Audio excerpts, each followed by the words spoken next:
Eu não tenho nenhuma simpatia por Jair Bolsonaro, pelo contrário. Às vezes tem alguns desavisados aí que só acompanharam esse meu segundo mandato, em que eu faço oposição ao PT, porque Lula é o presidente da República. Então eu quero deixar muito claro, não sou bolsonarista e nunca serei. Dito isso, eu preciso falar sobre os recentes abusos do Supremo Tribunal Federal, especialmente do ministro Alexandre de Moraes. Você, primeiro, colocar tornozeleira no Bolsonaro, quando você já está em fases de alegações finais na Procuradoria-Geral da República e ele já poderia ser preso por uma condenação transitada em julgado, é absolutamente desnecessário, absurdo, ilegal, inconstitucional. Não havia nenhuma chance do Bolsonaro fugir do país ou mesmo se abrigar numa embaixada, porque ele já está sendo vigiado. E se não pela polícia, até pela própria imprensa que acampa em frente à sua casa, porque ele é ex-presidente da República ativo no debate público. E ele já está sem passaporte, ou seja, não há risco de fuga, não há risco de atrapalhar as investigações, que seria outra hipótese aí para uma medida cautelar, eventualmente até para uma prisão preventiva, porque a investigação já acabou, já está na fase de alegação final. Nós já estamos na última etapa do processo penal, as alegações finais por memoriais, em que o Ministério Público, o delator e os réus apresentam a sua última manifestação antes do Supremo Tribunal Federal tomar a sua decisão. Então não havia nenhuma necessidade desse show, desse espetáculo, desse circo em se colocar a tornozeleira no Bolsonaro. Outro ponto, você ameaçar prendê-lo porque ele concede uma entrevista dizendo que se alguém colocar essa entrevista na rede social ele pode ser preso, é outro absurdo. Como eu posso ser responsabilizado por um ato de terceiro? Como eu posso ser preso, ter a pena máxima do regime jurídico brasileiro, por uma ação de outra pessoa sobre a qual eu não tenho nenhuma responsabilidade? Ou seja, eu concedo uma entrevista, tudo bem, eu tô proibido de usar minhas redes sociais. Tá lá,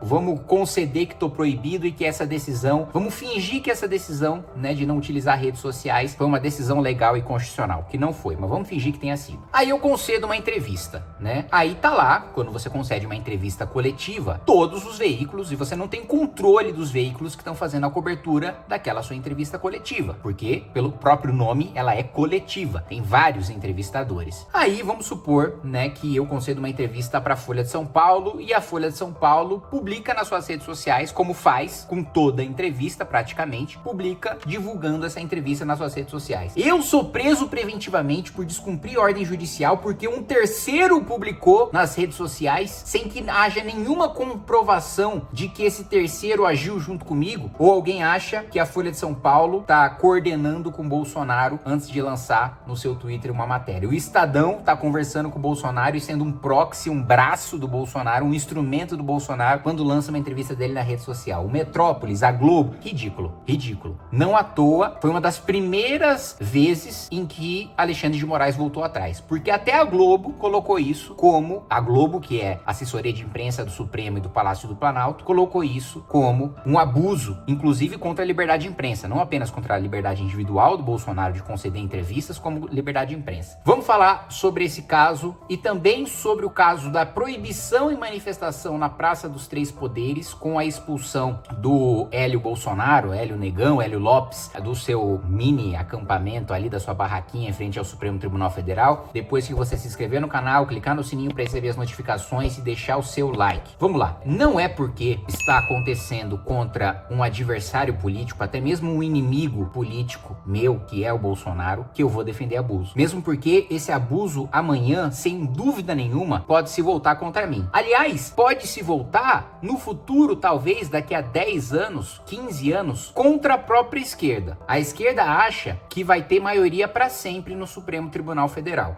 A esquerda se esquece que lá atrás ela própria criticou o Supremo no mensalão e na Lava Jato, enquanto ainda o Supremo dava maioria para confirmar as condenações. Ou seja, não é sempre que o Supremo Tribunal Federal garante maioria para o PT, não é sempre, eu tô dizendo na história, para o PT, para a esquerda. Amanhã nós podemos ter uma maioria de ministros do Supremo de direita. E vamos supor que esses ministros decidam perseguir e atropelar o devido processo legal, como está acontecendo agora contra Bolsonaro, contra um esquerdista. Eles vão falar o quê? Se exatamente a mesma coisa está acontecendo agora, agora e eles estão defendendo, no futuro, se acontecer com eles, uma hipótese, eles vão falar o quê? Vão ter que aceitar caladinhos, porque se aceitaram contra os seus adversários, depois não tem moral nenhuma para falar quando o abuso acontecer contra eles. Então não é porque é contra Bolsonaro, e assim, quem não sabe o que eu penso sobre Bolsonaro, pesquise meus discursos e vídeos passados, que eu vou defender abuso. Já começa com uma mudança, né, na própria jurisprudência, no próprio entendimento do Supremo Tribunal Federal. O Supremo Tribunal Federal tinha restringido o foro privilegiado para dizer que o foro privilegiado só é aplicado, primeiro, mesmo quando você está no mandato, você não tem foro caso o crime não tenha sido cometido no exercício das suas funções, no exercício da função de deputado, no exercício da função de presidente da República. Aí eles restringiram mais ainda, dizendo que mesmo que você cometa o crime no exercício da sua função, a partir do dia em que você perde o mandato, você perde o foro e, portanto, é julgado na primeira instância. Muito bem. Segundo o entendimento do próprio Supremo Tribunal Federal, Jair Bolsonaro deveria estar sendo julgado na primeira instância. Aí eles mudam o entendimento para um entendimento anterior que eles aplicaram no mensalão para dizer, olha, como é um crime de grande gravidade, envolve um ex-presidente da República, ele vai ser julgado no Supremo Tribunal Federal. Pois bem, mesmo assim, mesmo se a gente ignorar essa incoerência do Supremo com a própria jurisprudência ou em mudar a jurisprudência só para ir atrás do Bolsonaro, ainda assim o entendimento está sendo diferente daqueles que eles adotaram no mensalão. Porque se a justificativa é de que o crime é importante demais e as figuras envolvidas são importantes demais para serem julgadas na primeira instância, então o caso tem que ser julgado pelo plenário e não por uma turma, pelo Supremo Tribunal Federal inteiro. Por que excluir parcela de ministros do Supremo de um julgamento que está acontecendo no Supremo porque é relevante? Se é relevante, que seja como no mensalão e todos os ministros participem, seja julgado pelo plenário. Então, os abusos já começam por aí, na própria origem do processo. E aí você vai analisar o processo, os acusados, incluindo Bolsonaro, não têm acesso a todos os autos, não têm acesso a todo o inquérito, não têm acesso a todas as provas produzidas contra ele. Isso, meu amigo,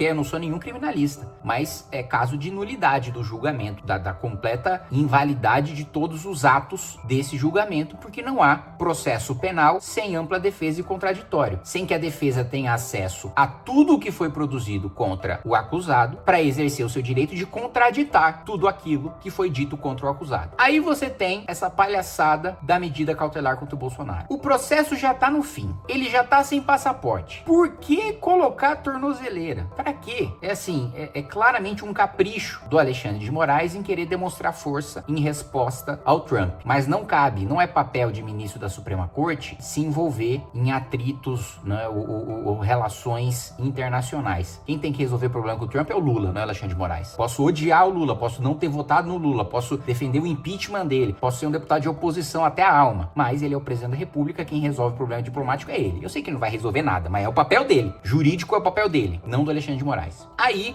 nós temos também a bizarrice recente do deputado federal, posso discordar dele, mas ele é deputado federal, foi eleito, o Hélio Lopes. O Hélio Lopes decide fazer um protesto pacífico em frente ao Supremo Tribunal Federal, colocando sua barraquinha lá. Eu fiquei acampado 27 dias em frente ao Congresso Nacional, em área de segurança nacional, para protestar pelo impeachment da Dilma. Naquela época, o Supremo Tribunal Federal não falou nada. O Supremo Tribunal Federal deixou, como deveria deixar sempre, segundo a própria jurisprudência, manifestações pacíficas acontecerem na esplanada, né, na Praça dos Três Poderes. Um deputado federal, na época não era deputado federal, era um mero militante, tinha 19, 20 anos de idade. Um deputado federal eleito não pode fazer uma manifestação pacífica e silenciosa em frente ao Supremo Tribunal Federal. Uma democracia pressupõe que decisões judiciais, administrativas, políticas, legislativas, todas possam ser questionadas. Todas possam ser alvo de protesto.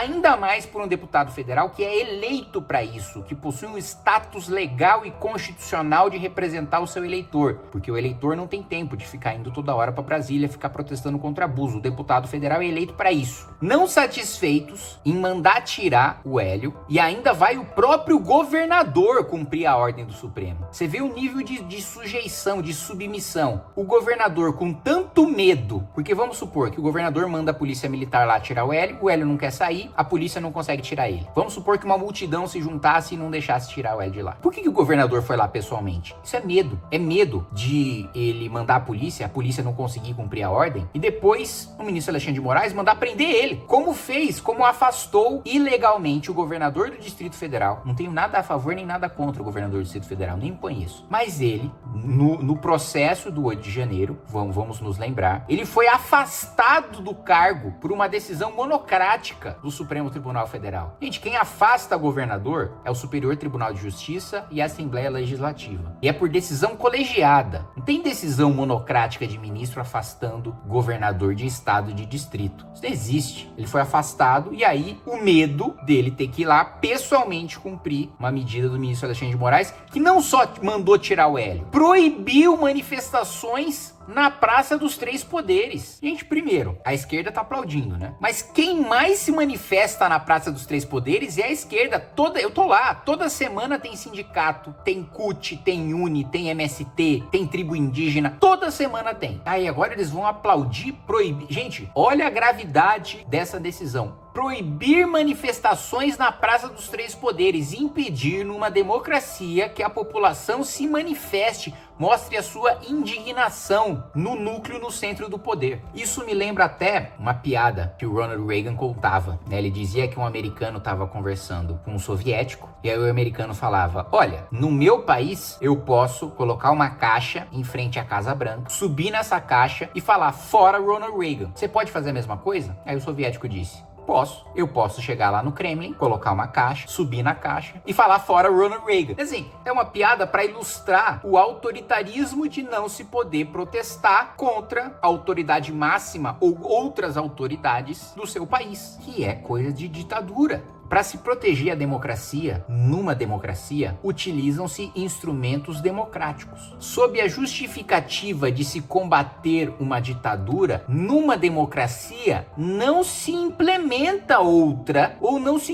utiliza de instrumentos autoritários para combater o autoritarismo. Senão, você está dando um remédio com a justificativa de curar aquele paciente, mas na verdade você está matando aquele paciente. É o seguinte: ó, tô com uma dor na perna, doutor. Aí o doutor vai lá e corta a sua perna fora. É isso que tá acontecendo. Aí você pode me perguntar: mas e aí você, Kim, você é deputado federal, o que você vai fazer em relação a isso? Gente, tudo que eu posso fazer em relação a isso, eu já fiz e eu faço. O primeiro movimento a ingressar com pedido de impeachment de um ministro do Supremo Tribunal Federal desde a redemocratização chama-se Movimento Brasil Livre. Eu assinei essa peça. Tá lá meu nome. Assim, existem pedidos de impeachment protocolados pela MBL quase que se encontra a Suprema Corte inteira. Agora, quando foi pautado na CCJ fim de decisão monocrática, eu votei. Quando foi pautado ser crime de responsabilidade, usurpar a competência do legislativo, eu votei. E esse é o meu papel. Inclusive, eu proponho há muito tempo a solução para isso, que é tirar o Supremo do Judiciário, que é ser uma corte autônoma, que não julga pessoas, julga apenas leis. Tem que separar essa concentração de poder de você julgar os políticos que te fiscalizam ao mesmo tempo em que você julga leis. Isso nunca vai dar certo em nenhum lugar do mundo. Só aqui nós temos essa concentração de poder. Esse é o cerne do problema. Isso é como nós solucionamos estruturalmente o problema. Independentemente de quem esteja no poder, independentemente da composição da Suprema Corte, é assim que se soluciona o problema. Agora, isso não resolve no curto prazo, isso é uma medida de longo prazo, que envolve uma reforma constitucional. No curto prazo, quem é responsável por tomar uma atitude em relação ao Supremo Tribunal Federal? O Senado. Eu não tenho o poder de abrir CPI contra ministro do Supremo. Eu não tenho o poder de iniciar processo de impeachment contra ministro do Supremo. Quem você votou para senador? Eu não tenho nem idade para ser senador, não posso nem me candidatar. Quem você votou para ser senador? Em quem o seu senador votou para presidente do Senado? Porque os senadores bolsonaristas votaram um sujeito chamado Davi Alcolumbre. Você que nem é deputado, você que não é senador, você tinha alguma expectativa de que Davi Alcolumbre responsabilizasse algum ministro do Supremo Tribunal Federal? Não, né? Você pode ser um cidadão comum, cuja vida não é a política, como é o meu caso, o caso dos congressistas, de senadores e deputados, mas você sabe dessa obviedade, né? Você acha que o seu senador não sabia disso? O seu senador de direita não sabia disso na hora de votar no Davi Alcolumbre? Eu não posso fazer. Resta a esperança de no ano que vem a gente renovar 2/3 do Senado, que nós vamos eleger 2 senadores, e que tenham coragem de colocar um freio nisso. Até lá, meus amigos, sinto muito, não sou presidente da Câmara, não sou senador, muito menos presidente do Senado. Todas as vezes que nós tivemos votação para limitar poder de ministro supremo, veja, o Centrão, que foi base do Bolsonaro e hoje é base do Lula, votou para prender o Daniel Silveira. O Daniel Silveira já defendeu que se saíssem na porrada contra mim. Daniel Silveira já me chamou de tudo quanto é coisa, mas a prisão dele foi um abuso. Mesmo sendo um inimigo que defendia que as pessoas caíssem na porrada comigo, eu não votei a prisão do Daniel Silveira. Eu fui contra porque era um abuso. E não se defende abuso contra ninguém. Por quê? É muito fácil você defender um aliado quando ele está sendo vítima de perseguição. Difícil é você sair em defesa de um inimigo, de um adversário. Porque o seu próprio público, o seu próprio eleitorado tende a defender abuso contra os seus inimigos e contra os seus adversários. Mas se você não tem a coragem e o peito de denunciar um abuso quando ele está acontecendo contra o adversário, como é o caso do que está acontecendo agora com o Bolsonaro, que, repito, é meu adversário, não tenho outras expectativas em relação a mim, em relação à minha postura, ao meu discurso. Eu nunca escondi de ninguém o meu posicionamento em relação ao Bolsonaro. Agora, não é porque ele é um adversário que eu vou defender o abuso que está acontecendo contra ele. Tá bom? Um abraço e até mais.